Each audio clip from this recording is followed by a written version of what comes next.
तीतर पीछे तीतर बोलो कितने तीतर। हिंदी फिल्म का ये गाना भले ही आपको गुनगुनाने पर मजबूर करता हो, पर इससे जुड़ा रीजनिंग की दुनिया का एक ऐसा कॉन्सेप्ट है जिसके सवाल गुनगुनाते नहीं बल्कि सर घुमा देते हैं। इसे किताबी भाषा में रैंकिंग कहते हैं। तो आज हम रैंकिंग और इससे जुड़े हुए सवालों पर बात करते हैं।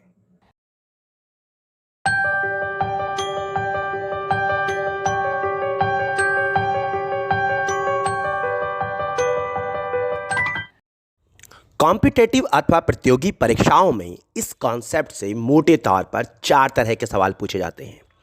पहला, question related to number of total person, यानी ऐसे प्रश्न जिसमें कतार में शामिल कुल लोगों की संख्या पूछी जाती है। दूसरा, question related to other side rank, यानी ऐसे सवाल जिसमें दूसरी ओर से रैंक या पोजीशन पूछी जाती है। तीसरा, question related to number of between person, यानी ऐसे सवाल जिसमें दो लोगों के बीच बैठे लोगों की संख्या पूछी जाती है। और चौथा, क्वेश्चन रिलेटेड टू इंटरचेंज, यानी ऐसे सवाल जिसमें अपनी जगह बदल लिए जाने के बाद बदली हुई नई रैंक या पोजीशन पूछी जाती है। हम इस वीडियो में पहले टाइप के प्रश्न पर बात करेंगे और ऐसे ही बारी बारी करके अलग अलग टाइप के क्वेश्चंस पर बात करेंगे। चलिए पहले टाइप के सवाल पर बात करते हैं। आमतौर पर कोई भी सवाल सिर्फ सवाल नहीं होता, बल्कि उसमें जवाब का एक इशारा शामिल होता है। इस टाइप के सवालों में एक ही व्यक्ति के दो तरफ से रैंकिंग या पोजीशन बता दी जाती है।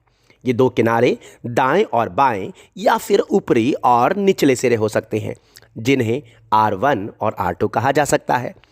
और सवाल के रूप में हमसे जो पूछा जाता है वो होता है कतार में शामिल कुल लोगों की संख्या। तो आइए सवाल करते हुए सवाल समझते हैं। रमन अपनी क्लास में ऊपर से 16वें और नीचे से 49वें स्थान पर है। तो ये बताइए रमन की क्लास में कुल कितने छात्र हैं। ऐसे सवालों में जब एक ही व्यक्ति की दो तरफ से रैंकिंग दी गई हो और कतार में शामिल कुल लोगों की संख्या पूछी गई हो, तो आंसर निकालने के लिए हम इस फार्मूले का इस्तेमाल करते हैं।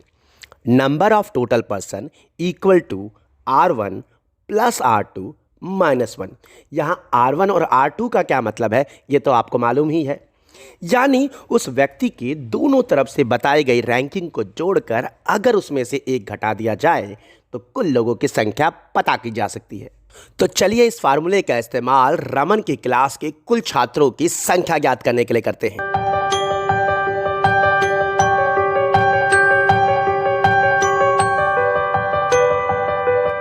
तो इस तरह से इस सवाल का सही जवाब हुआ ऑप्शन ए 64। ऐसा ही एक और सवाल स्क्रीन पर है जिसका सही जवाब आपको कमेंट बॉक्स में बताना है। अगली वीडियो में रैंकिंग के टाइप 2 के सवालों पर बात करेंगे और बारी बारी, याद है ना, आगे बढ़ेंगे।